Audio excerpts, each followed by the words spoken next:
Hello gamers, this is Valrex Gaming. This is my first YouTube video, and right now I'm super into Polytopia, and there's going to be a lot of videos on this.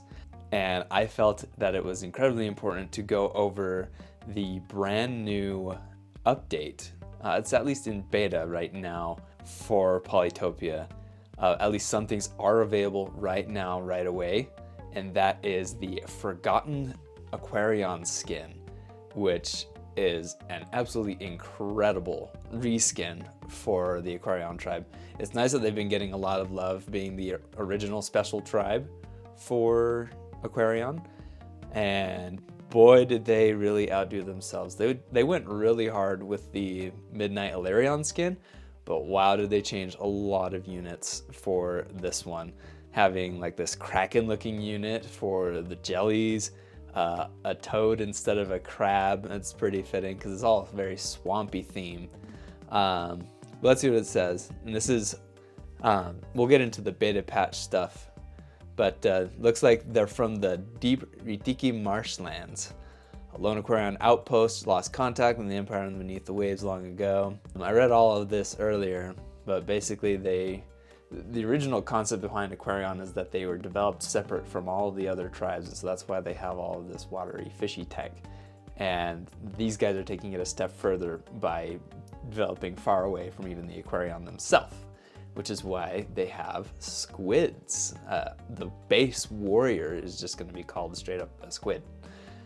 And you can see all of them have these little tentacles. They ride on crocodiles because I guess maybe they're the Florida Polytopia people. I think it's super cool the way that they've developed this. Some of the other stuff that they've updated is they've added a whole bunch of new languages, which is super cool. I myself speak Thai, sawadee khap, and maybe I'll make some videos in Thai. I probably will change my phone to Thai just so I can sit there and read all of this stuff. It'll be super fun. Sanuk mak.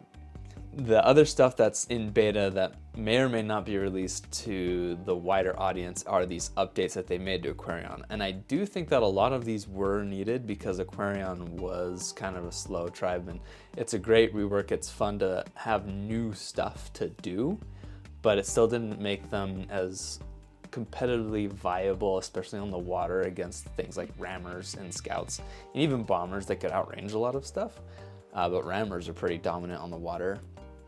And the first thing is bubbles, which is super unique.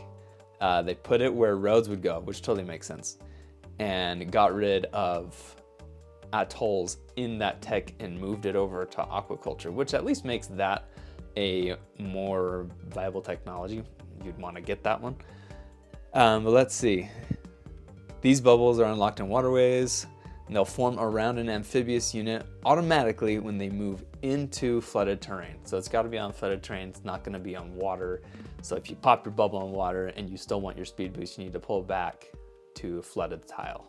They get +1 movement, so everybody's going to get ×2 movement basically, because it used to be that the warriors, archers, swordsmen, they all just creeped at a pace of level 1, and so you tried to use sharks to zip in because they had at least a movement of 2, but they didn't have enough attack and defense to sustain an attack, and puffers didn't have enough damage to do as much as like a catapult would. So this is great. It's going to make them able to actually contend on the water stronger. I think it's really smart. And if you move on to land, you'll pop your bubble, and if you're attacked, obviously pop the bubble. And they'll only work on amphibious units, which is pretty good. Sad that the sharks won't get a speed boost, but they do get some other things here we'll get into. But yeah, so the basic units, right? Warrior, archer, swordsman, shields, and tridentians, which is great because they definitely needed a buff themselves. Now, they had been nerfed so hard with their attack, they can barely take out multiple units. Thankfully, they have persist, but trying to make them closer to a knight. But they definitely needed the movement boost because they just couldn't get there fast enough to go and, okay, now I'm set up, now I'm gonna pick off targets. That's kind of what I felt. All right, atoll improvement moved to aquaculture. Again, I think aquaculture does need more loving, and this is a great way to do it. Lost cities from water ruins, now smaller, but spawn with resources around them. So they spawned in as like a level 3 city, but they only brought in 1 star. So they kind of hurt your economy a little bit because they'd come in and you'd have to upgrade them with not a lot of tiles, and they just sink your economy if you were darting out onto the water first, which you should do. As Aquarion, you're able to go and get onto the water really quickly, and if you're not on the water on water maps, you're gonna lose because water has become so powerful with the movement that you can have with those water units. So it's really good that the lost cities can now have resources. I think that's gonna be huge, and it makes sense. So that's gonna be exciting.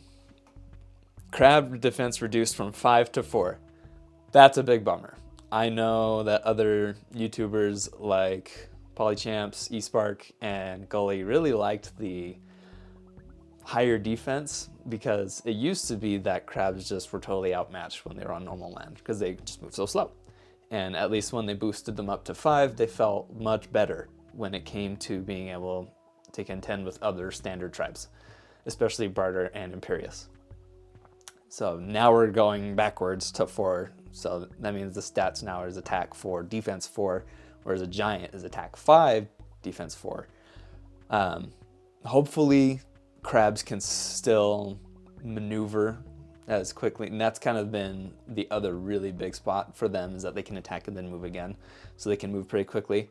I think they still have some things going for them, at least with flooded tiles. They can move twice in flooded tiles.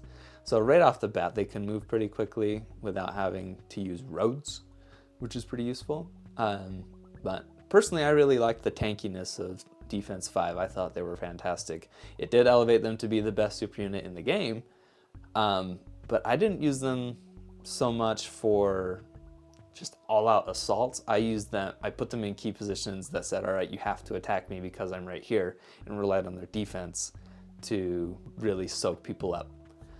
That's what I really liked about them. So we'll have to see how that goes. Aquarion starts with 2 guaranteed fish in the capital. Why didn't they do that already? I don't know. I guess they usually start with fruit. But fish makes more sense.